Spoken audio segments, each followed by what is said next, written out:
Thank you, Tessa Bell and Katie Davison, who are both in the room tonight, and the rest of the members of the creative team for Women in Film. And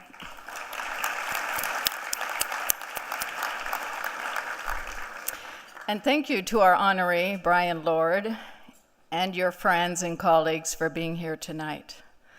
I expect there are just a few in the room who will want you to remember that they were here when they next sit across from you at the negotiating table. But thank you for listening to the shared story of about 50 to 60 million people in the world. I know 60 million sounds pretty abstract, not very personal, not even to me.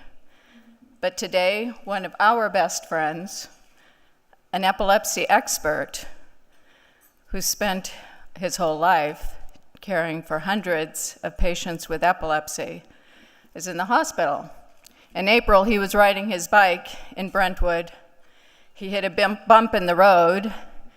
His head got a big bump, and he was seizing before he reached the ER. He is in the hospital tonight, still having seizures. So whether you are talking about our friend or about those millions of others with epilepsy, they and their loved ones have one thing in common. They fear the next seizure and its impact.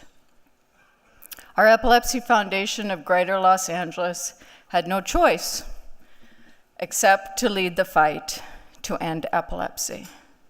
Because too many children have trouble learning, they lose friends because of epilepsy. Too many adults lose jobs because of seizures, and thousands of children and adults have already lost their life to epilepsy this year. But even one death is too many.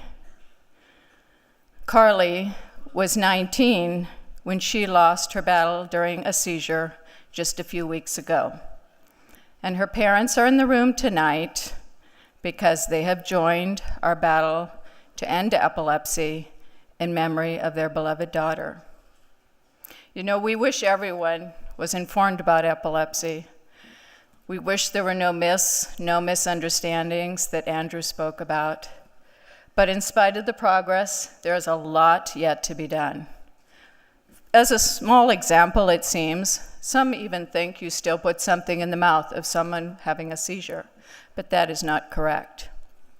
Everyone needs to know seizure first aid. And why? Because, like our friend, you or someone you love could have a seizure, and you want someone nearby to know what to do. And first aid for a generalized tonic-clonic seizure, a grand mal seizure, is pretty basic, pretty simple. First thing is to remain calm, track time.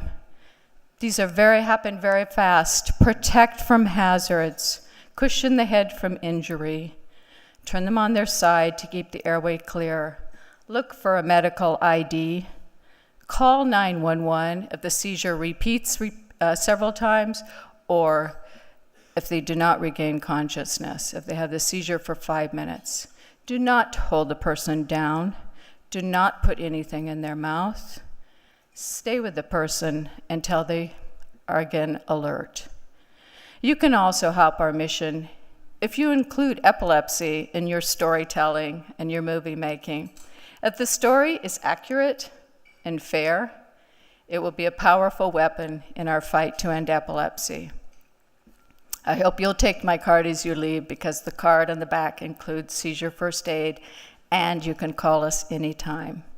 Your support and presence here tonight is a huge victory in our fight. But the battle continues out there after tonight. The fight to end epilepsy is about the doctors, and we all know they're super, and about the parents in the room, and we know they are very super. But the fight is not just about them, it's about everyone in the room. You are all angels. I applaud you for being here, but we can't recognize all of you. So it has become our custom to recognize one person who has given themselves to care and cure for epilepsy. Someone who has reached beyond themselves and their family and gone the extra mile to help others with this disease. Someone who is ready to say enough is enough and there has to be something more. Someone who's used their time, their talent, and their stage to make a positive impact in the treatment of epilepsy. That person made an ancient treatment accessible to thousands of children in desperate need through the Charlie Foundation to cure pediatric epilepsy. So on behalf of the Board of Directors, it is my pleasure to invite to the stage Jim Abrams,